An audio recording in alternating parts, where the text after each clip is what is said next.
The decision to leave Spain was not born overnight. It was carved slowly, painfully, into the hearts of the Alvarez family, each passing year making the old village feel smaller, quieter, and heavier with broken promises.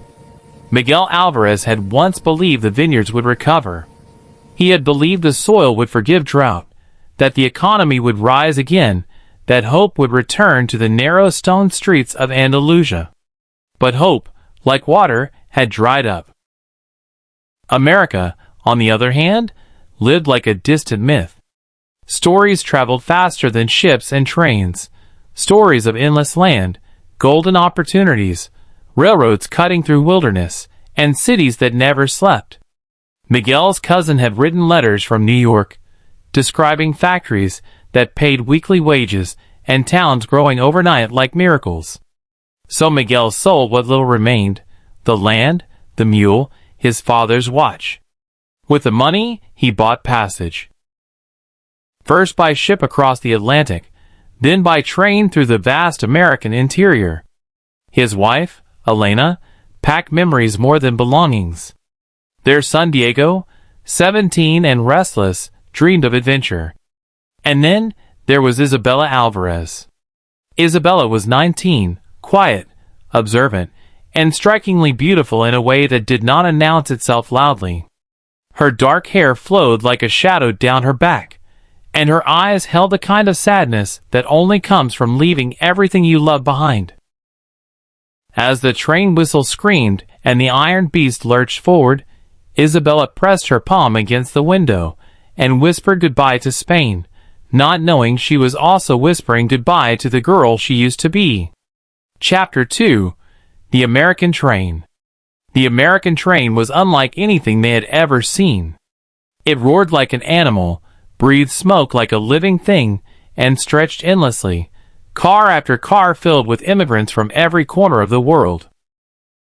Italians, Irish, Germans, Mexicans, Chinese, voices tangled together, fear and excitement blending into a strange shared destiny. The Alvarez family found their seats in a wooden passenger car. The benches were hard, the windows rattled constantly, and the air smelled of coal, sweat, and anticipation. Outside, America unfolded like a moving painting. Rolling plains replaced coastlines. Cities dissolved into forests. Rivers stretched wider than anything Isabella had imagined. Sometimes the land looked welcoming. Sometimes it looked wild, untouched, and dangerous. Storm clouds followed them. At first, the rain was gentle. Then it became relentless. Lightning split the sky open at night, thunder shaking the train as if warning them to turn back. Wind screamed through the cracks in the windows. The train slowed often, fighting the storm like a tired warrior. Passengers prayed in different languages. Children cried. Mothers clutched their bags as if holding on to their pasts. It was during one of these violent nights that Isabella noticed him.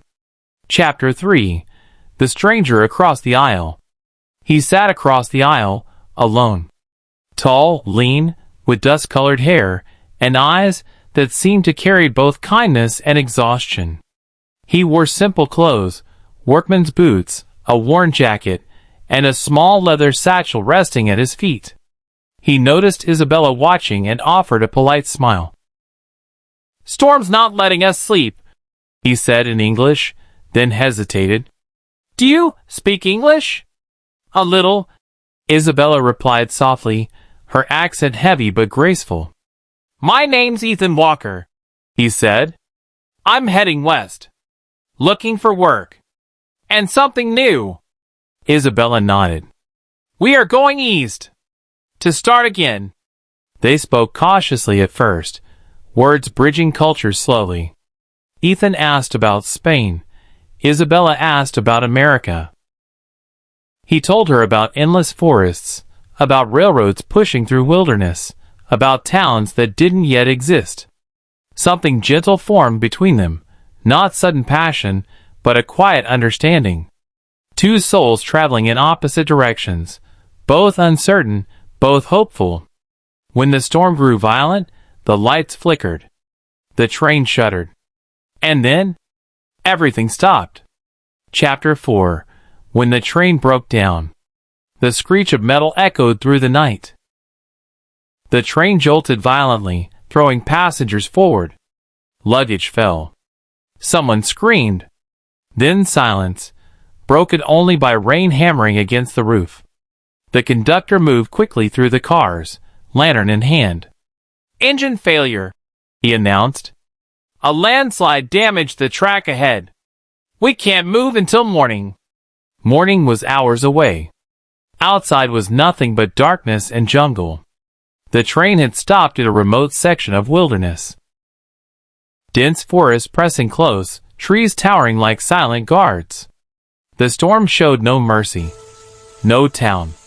No station. No road. Passengers were told to stay inside. But fear spread faster than instructions.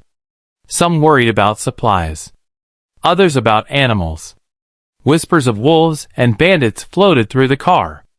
Lightning revealed glimpses of thick vines and moving shadows beyond the windows. Isabella felt unease settle deep inside her chest. Ethan leaned closer. "You'll be all right. These trains stop sometimes. Morning will come." She believed him, not because she understood America, but because something in his voice felt safe. Chapter 5. A night in the wilderness. The storm finally weakened near midnight. The air grew heavy, damp, and eerily quiet. Passengers slept in shifts. Some prayed. Some stared at the darkness. At dawn, pale light revealed the truth. The train was trapped between thick jungle on both sides. Fallen rocks blocked the track ahead. Repair crews would take days, not hours. Food was limited. Water uncertain. The conductor allowed passengers to step outside, briefly, cautiously. Isabella stepped down from the train and felt America beneath her feet. Not a city, not a dream, but raw earth and tangled roots. Ethan stood nearby, scanning the tree line. "It's beautiful," Isabella whispered. "And dangerous," Ethan replied. "Beauty usually is." They walked a little distance away from the train, staying within sight. Birds cried from above. Insects hummed. The jungle felt alive, watching them.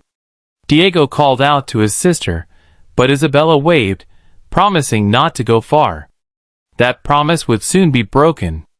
Chapter 6. Into the jungle. Curiosity is a quiet trait, but powerful. Ethan suggested walking a little farther to find fresh water. Isabella hesitated, then agreed. They told no one, assuming they would return quickly. The jungle swallowed them instantly. Sunlight struggled through thick leaves. The air smelled of earth and rain.